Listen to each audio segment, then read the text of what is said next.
Hello, welcome to Time with Terri, coming to you from the Space Coast of sunny Florida, where we have the beautiful Atlantic Ocean, lovely rivers, see rockets in the sky, and hear that tremendous sonic boom. I'm Terri, a retired healthcare professional who has worked with seniors my entire career. Now, I'm at that stage in my life.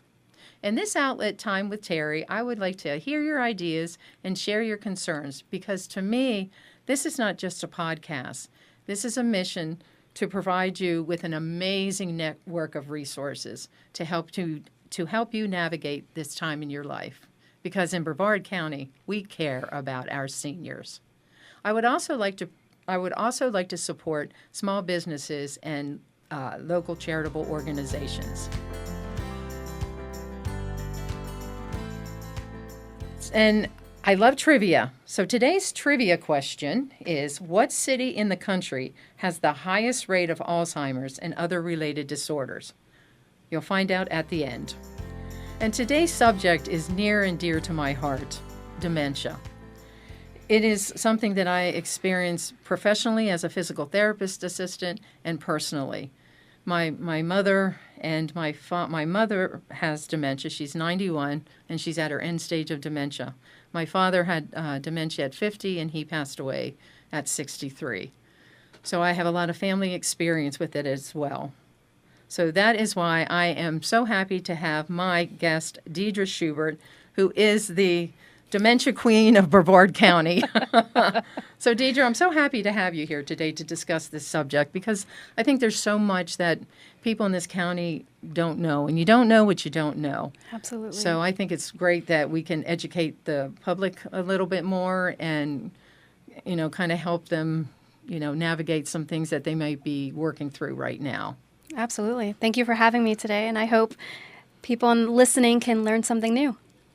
Great. So you are a native Floridian, which is rare, very rare. And you graduated from Satellite Beach High School? Correct. And was born in Holmes Regional. Yes, I've lived in Brevard County my whole life. Graduated from Satellite and then went to UCF for my bachelor's in psychology. Commuted. I still lived in Brevard County, but I commuted 3 times a week. And then from there, took a couple years off to work and went back to graduate school for my master's at Florida Institute of Technology. So still in Melbourne. Nice. And you were a middle school teacher? Yes.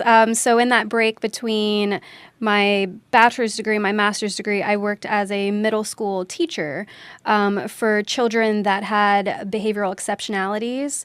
So I taught middle school science with them. Mm-hmm. Great. I love science. Mm-hmm. Yeah, you do, which is great. Great for all of us. And at a young age, what influenced you to specialize in gerontology? So similar to your story, I do have a family history. When I was in middle school, my grandmother had Alzheimer's disease, and I didn't really know what was going on because I was only in middle school.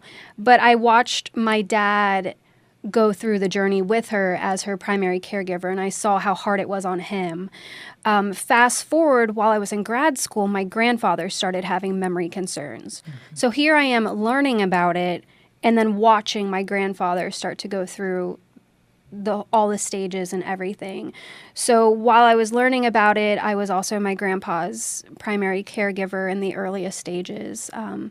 Eventually, he did move into memory care, and then my mom took over from there. Mm-hmm. But it was kind of happening all at the same time. So personal family connection, but then also professionally, just seeing how you can help people improve the quality of life they have for what they have left was very impactful for what I wanted to do. I know, and it just really makes you more empathetic to other to other people, and when you're studying it, you think of your grandfather, and it just kind of means a lot more to you than. Oh, yeah. It definitely put it right in front of me. Mm-hmm. When I was reading about it in textbooks and then seeing it in real life was very challenging, but it also maybe helped set me up a little bit because I was getting those tools at the same time. Mm-hmm. Yeah, because you can remember back. Yeah, oh, so that's why Grandpa did that, or that's and that's the stage that they're going through. So yeah, that helped with while you were studying. Yeah, and, absolutely. And dementia is an umbrella term. There's like if you have Alzheimer's, you have dementia, but because you have dementia doesn't necessarily mean it's Alzheimer's, because there are many other diagnoses that has dementia.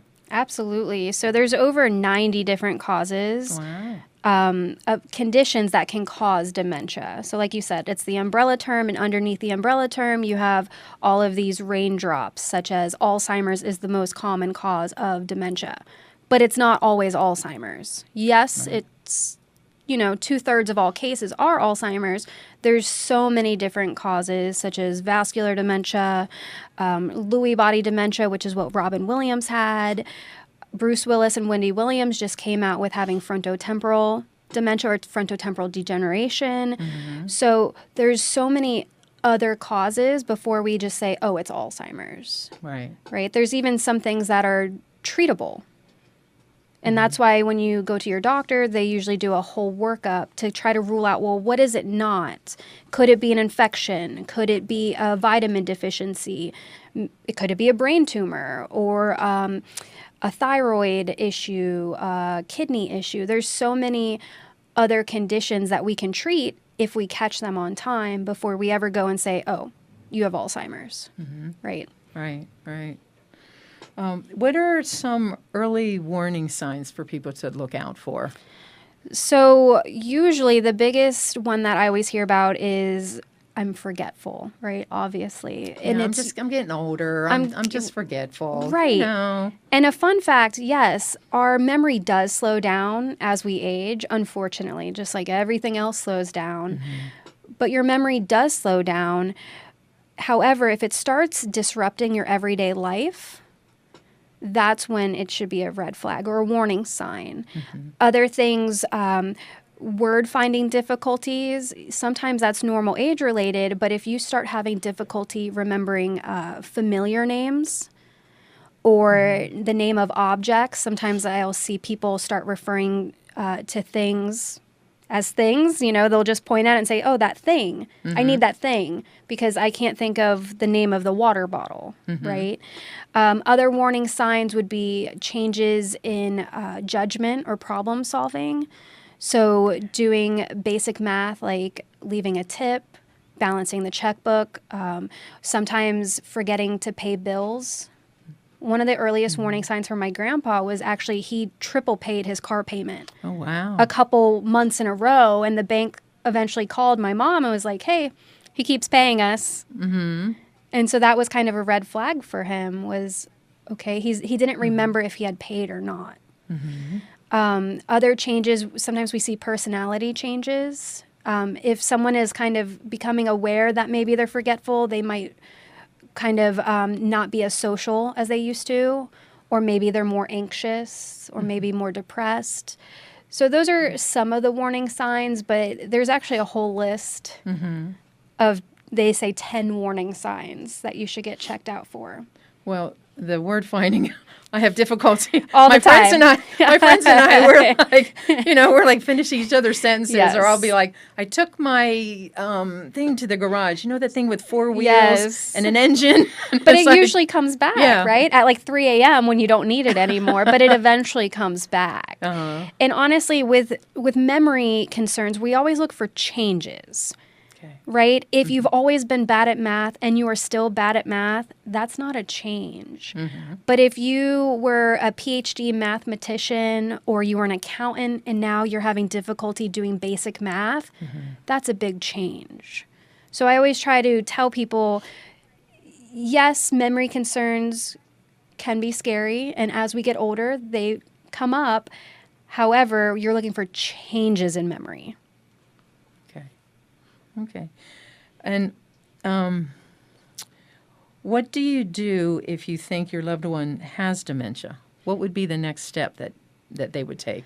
So it usually always starts off with the primary care physician, right? You go to your primary care and you say, I'm having memory concerns, or my loved one is having memory concerns. So this could be for your loved one or for yourself. Mm-hmm. And the doctor will do a gamut of tests just, again, to rule out right. what is it not. So let's look at your blood work. Are you deficient in anything? Mm-hmm. Are any of your levels too low or too high?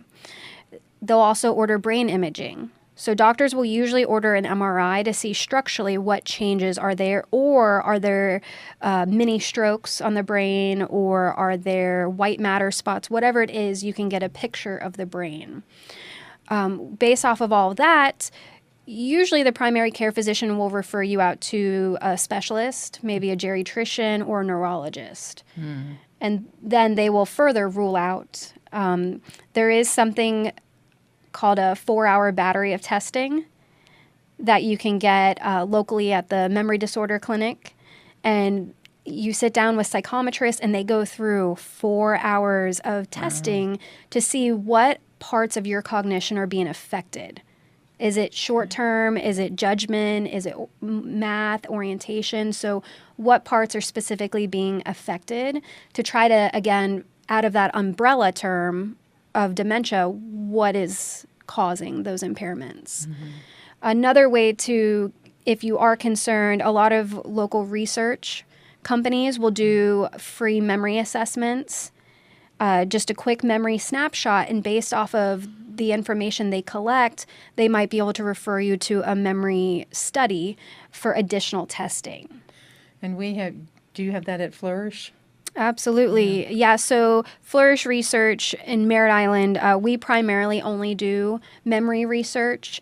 We recently got a Parkinson's study, but we focus on Alzheimer's specifically. So what we're able to offer would be the biomarker blood tests, which you can get now, but insurance companies aren't covering it just yet. Eventually, this blood test will be standard of care. Mm-hmm. And this is looking at the biomarkers. You can have the biomarkers 15 to 20 years before you have the onset of memory concerns. Mm-hmm. So if we know that and we can see that on a blood test, why not, right? And I feel like a lot of people don't know that. Mm-hmm. We can also do PET scans. So that's another type of brain image, and that will show specifically the plaques or the tangles on the brain, which are biomarkers for Alzheimer's as well.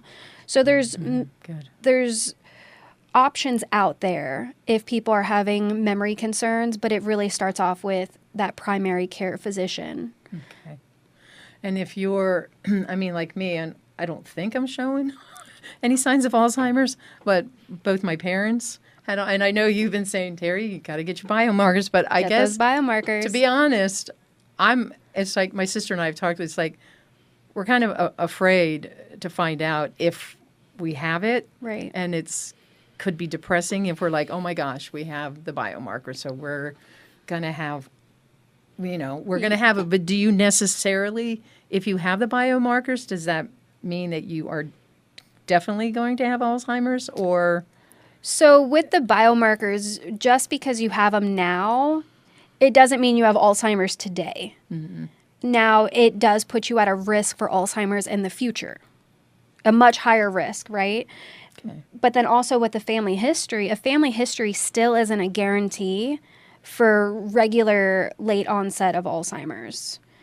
It's definitely a risk factor, though. We know about risk factors. Mm-hmm. And so, yes, when I tell you, go get your biomarkers tested. You've been telling me that. Yes. You've been telling me that. I'm like, I know. I will get the courage to do it one of these days. It's scary, but now we call this the era of treatment.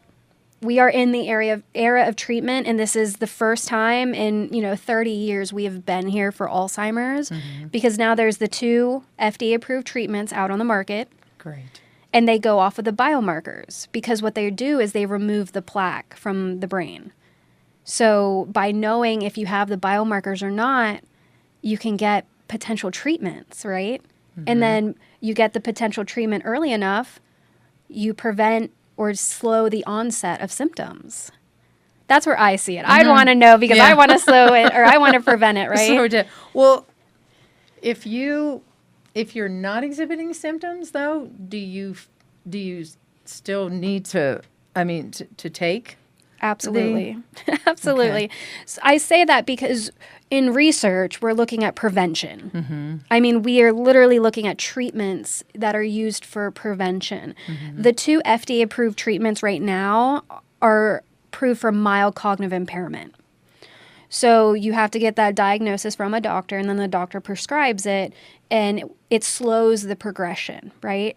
But if we use those similar drugs or those actual drugs, if we use it before people have memory complaints, well, then they never get to mild cognitive impairment, right? Okay. So there's more options now than there's ever been. So even if you don't have memory concerns, people often wait until there's a crisis or until they are forgetful, right?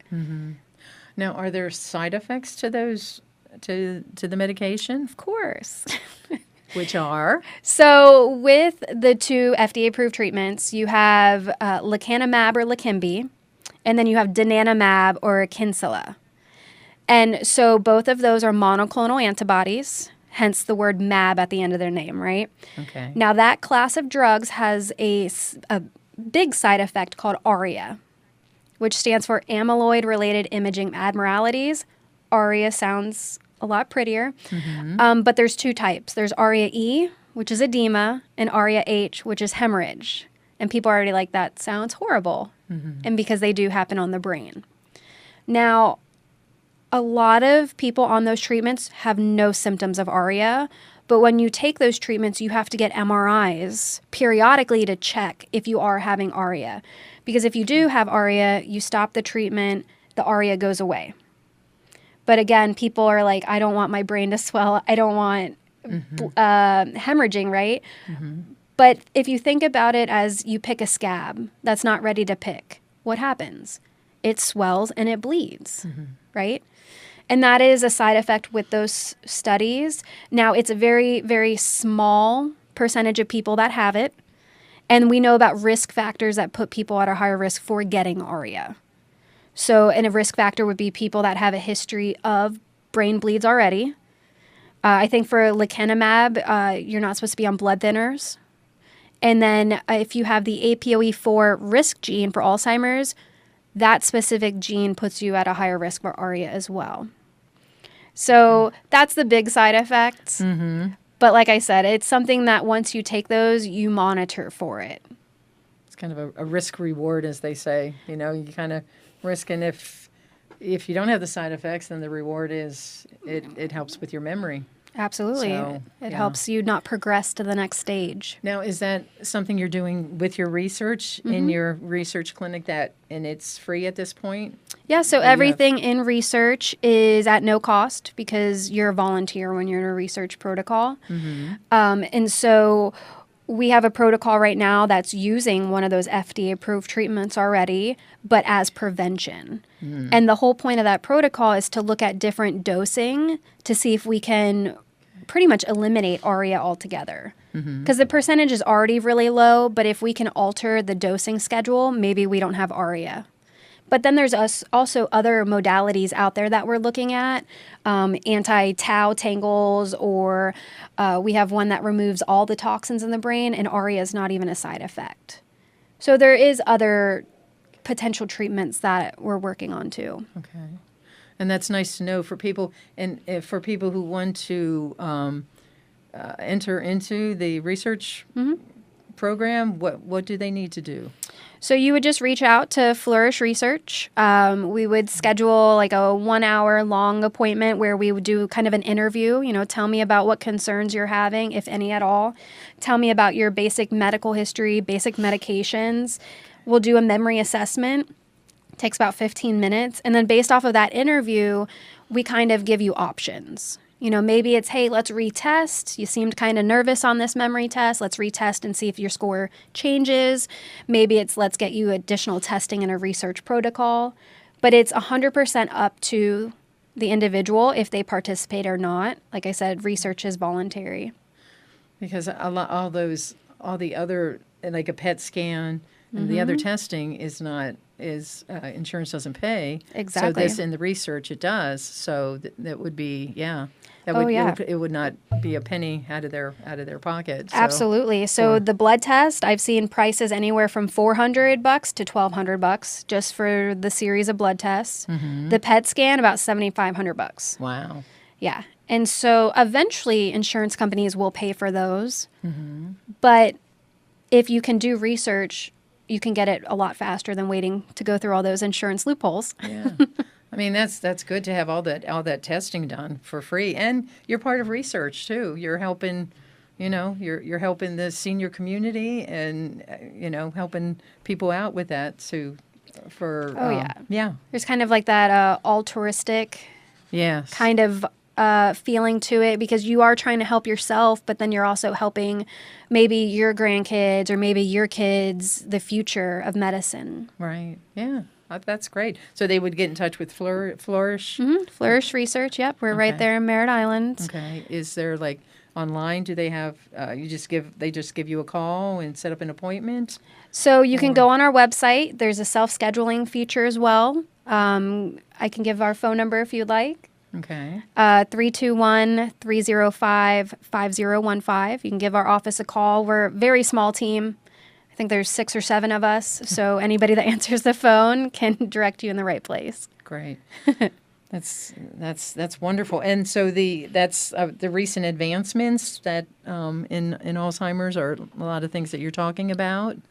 That ERA treatment. That's what we keep harping on, is the treatment of ERA. The era of treatment.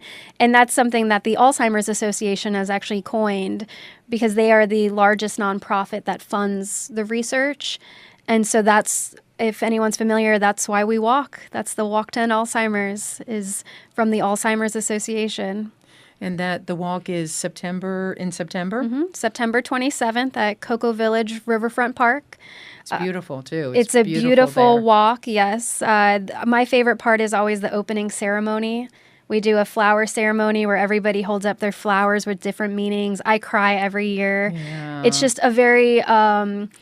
It's an emotional experience, but it shows you how many people are affected, and that it's not a journey that anybody should have to take alone, right? Right. It's a bittersweet. Yeah, it's a bittersweet day. And there's different colors for, people who have passed or people who are currently have it. And it is very uplifting to see that, people, all the people that are going through it, but there is help. I mean, and that's the nice thing about this. And that's one thing I about the podcast is, for people who have it, or if they sense somebody has that, there is help out there, and we're involved with a wonderful network of resources to help people to get through, to navigate through this, because it's hard. I mean, you and I know from personal experience that it's a tough road. Absolutely. But there's good people. There's really good people to help. So that's, I was going to ask too, what organizations are leading the way in Alzheimer's research and support, and that's the Alzheimer's Association, Flourish, with that. Oh, and that's absolutely. Good. So the walk. Let's tell the people more about this Walk to End Alzheimer's and how they can get involved. Absolutely. So the Walk to End Alzheimer's, as we said, is September 27th. It's a Saturday morning. We always do it at Cocoa Village Riverfront Park. Basically, the walk itself is kind of a big festival with resources all around, local resources, so that if you are going there to support, a world without Alzheimer's, or you're going there to find resources, you can get them there.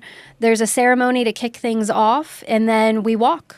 The walk it's about a mile, and it goes all through Cocoa Village, so you can window shop while you're walking, right? Yeah, there's a lot of nice little shops, yeah. Exactly. It's a nice scenic walk, and it's right there on the river. You get to look at the harbor and all that. But the whole point of the walk, the funds that are raised, they go back to the National Alzheimer's Association, who is the largest funder of Alzheimer's research. And so they're the ones that are helping front all the research to eventually find a cure. To get involved, you can go, you can Google Space Coast Walk to End Alz is usually how I find it. ALZ. ALZ.org. And Yeah, you can find it through the website and sign up. It's all about fundraising. It's a free walk, so it doesn't cost anything to join. It is fun seeing all the teams show up. There's always a team in purple tutus. No, they're purple tutus, not poo-poo tutus. With their purple tutus.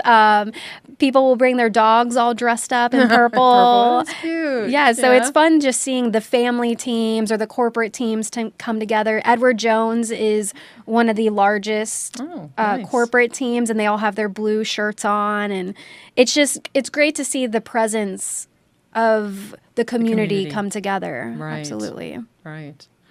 That's great. Well, now, are there some things that can, like, slow the progression and keep your mind fresh? Like games or food or... Perfect. Yes. So obviously I work in the medication route, but we do know of lifestyle factors. There are lifestyle factors out there that we can modify, are modifiable risks, right? Mm-hmm. If you have high cholesterol, if you have high blood pressure, if you have diabetes, keeping those controlled is helps with lowering the risk. Also, exercise. Our doctors tell us a lot of these, right? But exercise, if it's good for your body, it's good for your brain. There's something called the MIND diet. I can't remember what the acronym stands for right now, but it's Mediterranean something neurocognitive decline. But it actually has research backed behind it. Mm-hmm. So it's all about eating those clean, lean proteins, eating more beans, dark leafy greens, fruits. You can have dark chocolate and you can have red wine. Yes, so, on the chocolate. Right. It's just about having better choices, staying away from those processed, fried foods, right? They're delicious, but trying to not eliminate, but trying to cut back on them. Yeah, limit them. That's the word I was looking for. Trying to limit them some. But you can very much look up the MIND diet. People that followed it to a T, it was something like 60-something% had a decrease in the onset of cognitive impairment, or at least a decrease in the onset of symptoms. And then those that kind of followed it, they had some cheat days, they still had a 30-something% benefit from just diet alone. You mentioned brain games. I love brain games. They're so important. Your brain is like a muscle. You got to use it, right? So the best thing you can do for your brain is learn something new. Honestly, listening to podcasts, you learn something new. Starting a podcast. There you go. Starting a podcast. Yes. But we always joke and we say, learn a new language. I mean, that's hard work. Or learn a new dance, learn a new game, learn something new, because it is important for your brain. And when you learn new things, your brain does incredible things to make room for all that new knowledge. There's a lady the other day when I went to visit my mom, and she was visiting somebody, and she said something about learning the violin. She said, "Oh, I'm too old." I said, "No, you're not." No. I said, "No, you're not." I said, "Hey, I'm starting a podcast. I'm 66." And I said, "You can learn to play the violin." I said, "It's good for your brain." It's and great she was like, for your brain. Yeah. Music is honestly... Music is great. It's so great for the brain, because when you listen to music, it absorbs in all parts of your brain. And even at the end of life, people still react or recognize music, even on their last days, right? Because music is that powerful, and it really stays with you your whole life. Well, it brings back memories, too. Absolutely. It brings back memories like when you were... excuse me, like the 70s. I love the 70s music. I was born in 58, and 70s is the best decade of music. I don't care what anybody says. So it's like, it's just, it takes you back. Like when you hear a song, it just takes you back. So they play a lot of music like Frank Sinatra and Dean Martin. Although I was always an old soul. I said, because I always loved like watching Gene Kelly movies and Fred Astaire. And so I was an old soul. Now I'm just old. So you still enjoy it though, right? Yeah. But but music, it does it, and it stimulates a different part of the brain, right? I mean, I know it's the whole brain. Yeah. Yes. Yeah. Because I was at Joe's Club, and they were showing about different people about how they responded to music. Yes. And how it just like it just kind of like woke them up, a little bit more, and they became more social. Oh yeah, And so there's actually a documentary on it's free on Roku, but it's called Alive Inside. It's from Dan Cohen. He directed it, but that's where the whole Music and Memories program came from, was this documentary of if you play music for someone from kind of their teens to 20s, they resonate with it and they literally come alive. And so in that movie, as they showed, the gentleman, he was in a nursing facility and the staff didn't even know he could speak. Oh. And they played music for him and he's singing and they're like, what? Oh. And then even after the music stopped, he was still, riding this energetic vibe that the music had given him. And so music is powerful, 1,000%. Great. Well, games, I know, because I play on, and I obsess sometimes with it. I play games, and I was like, and you were saying, we'll play something different. And there's one like puzzles. I play Wordscape, and then there's like Hexway, that the arrows are going in all different directions, but then you have to, find out. And then sometimes there's like a bomb that you can explode some, and then you can, and so it's really cool. But I love that, and I hated puzzles. I always hated puzzles because I don't know if I have perceptual deficits. One time I was I've been a therapist for 46 years, and I still put shoes on the wrong feet of my some of my patients, and my Alzheimer's are like, you got my shoes on the wrong feet. And I'm like, I'm sorry. But one of my patients was like, he was a psychiatrist, and he goes, I think you have perceptual deficits. So I'm like, okay, well, Maybe. I do. So that's what the puzzles. But I'm getting pretty good, though. I was like, no, do the puzzles. So I started, because you said if you do a lot of the same things, that's okay. But you need to challenge your brain to do other things. So Absolutely. I started doing puzzles. Good. And I'm getting better. I'm getting better at it. Okay, So it's see? not as frustrating. So that's Good. that's a good Is thing. your brain tired after? Or are It you was at tired first. after? Well, it makes me mad because the things that they'll put 10 pieces up, and then half of them don't fit what I have on the board. So I'm like trying to get them to fit, and I'm like, no, you shouldn't do that. Everything that you put on it should fit somewhere. So then I have to wait till I get more so it fits in there. But anyway, not as tired as I used to be. Good. So it's not That's it's progress. not as frustrating. Good. So yeah, but playing games, or a lot of times in the assisted living facilities, or people will go play games, bingo or bunco. I never played bunco before, and that's fun. That's a fun game. Oh, yeah, or all the card games. Yeah. I know a lot of people tell me that the card games they play, was it Canastra? Canasta. Yeah, all those games, they actually require a lot of math involved and scorekeeping. And so, that's great for your brain. Yeah, because you have to how many tricks you're going to have and all this stuff. That's why I never played those games. It was a little too complicated for me, but it would be good for my brain. See, go learn. Yes. Pinochle? Yeah, there's Pinochle. Bridge. Bridge? Yeah, Bridge is a big one. Yes. Bridge was popular. Not in my day, but my parents' day. Yes. But yeah, no, I'll stick to my puzzles for now. My puzzles and my Wordscape. Sudoku is good. Sudoku. I did that, but oh no, I haven't done Sudoku. I did the is that the one where you match the tiles? What is that? Mahjong, you're thinking. Yeah. I matched the tiles, but that was too easy for me because I was just like, yeah, they're there, and there. So, so I just no, I think I need something a little more challenging. But games are good to play. But, Absolutely. Yeah. Exercise your brain. Well, is there anything else that you'd like to discuss with the audience? Anything you would like to share with them? Before we do our answer to our trivia question? No, I think we we're covered pretty good. everything. Yeah, Okay. Yeah, just some signs and where to go in the Alzheimer's walk. So Yeah. I think we're good. Now to answer the question, what city in the country has the highest rate of Alzheimer's and other related disorders? Miami. That's interesting. That Miami and why Miami? So Miami has the largest prevalence of Alzheimer's and related dementias, and a lot of it comes from the population that makes up Miami. So it is known that our Latina or Hispanic population is 1.5 times more likely to develop Alzheimer's or related dementia than a non-Hispanic, non-Latina American. our African American population is twice as likely. So that is, the general population in Miami, obviously a very large population just overall. But yeah, Miami is number 1 in the nation for the prevalence of Alzheimer's and related dementias.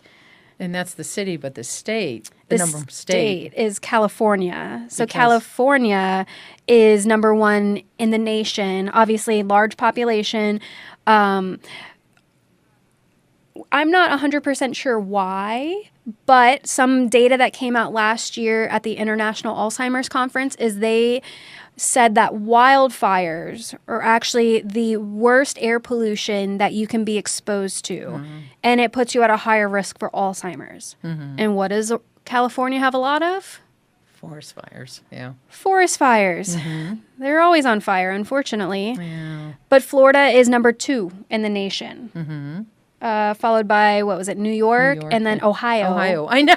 We were like, Ohio? Ohio. What's going on in Ohio? But they're the 4th. Yeah, so the Alzheimer's Association, every year they put out facts and figures in March or April. So if you go to alz.org/facts, you can get up-to-date information. It changes every year, but you can see kind of the prevalence and how it's affecting specific communities. So that's, again, for more information on Alzheimer's is? alz.org. For the facts and figures, you can do alz.org/facts. Okay. Now, I didn't mean to be flippant about, is that all about Alzheimer's? Of course, we know there's a plethora of things. You could be here for hours talking about it. Just some basic, I guess just to let people know what basic signs and symptoms and the basics of dementia, just to keep them a little bit more informed. And if they want to find out more information, they can go to... Absolutely. Yes. The website is fabulous. I mean, it breaks it down. Someone just texted me today, one of my friends, she said, I just saw my mom for the first time this year, and I'm kind of concerned about her memory. Do you have, easy to follow information that I can share with her? Nice. And I directed them right to alz.org because they do break it down into easy to follow categories. What is Alzheimer's versus dementia? What are the 10 warning signs? What are treatment options? How do I get diagnosed? So they break it down in a very nice way. Good. And then, too, there are some, here at Helping Seniors of Brevard, they have Knowledge College every month, and they have to get your ducks in a row. So they always have very informative, there's a lot of informative information. And one senior place in Vieira, they always have lectures going on, too, for people for more information. Yeah, free lectures, right? Yes, it's free, right? And sometimes they have a lunch and learn. Sometimes you get a free lunch, too. And it's a lovely facility. It's great. The people are so nice, and they have very interesting speakers there. Yes, and I mean, hey, you go there, you learn something new, and you got a brain exercise. Right. Very good. Well, usually I have a quote at the end, but I have a poem today, so hopefully I can get through it. So bear with me. Okay. It's a mind's fading light. Softly slips the morning sun. Memories fade one by one. Echoes whisper in the air. Familiar faces lost somewhere. Love remains, though words grow weak. A gentle touch, the heart still speaks. Though time unravels what once was clear, a soul endures, holds love sincere. So I read that to my sister, and she was like, oh, my gosh. I was like a couple different ones. She goes, that one. That just gave me goosebumps, no lie. I have complete goosebumps. And I made it through. Thank you. Thank you, Lord. It was beautiful. I made it poem. through that. Yes, it was. Well, Deidra, thanks so much. I mean, I always, when I find out where you're speaking, if I have time, I'm like, where and when, because you're always a wealth of information. Well, so thank you for being here today, for sharing this with the audience, and for what you do for the people in this community and the world. Thank you very much for the kind words, and thank you for having me. Yes. I enjoyed our time together. I look forward to our next episode of Time with Terri. Just a reminder to reach out to someone and be a blessing, and you'll be blessed too. Bye.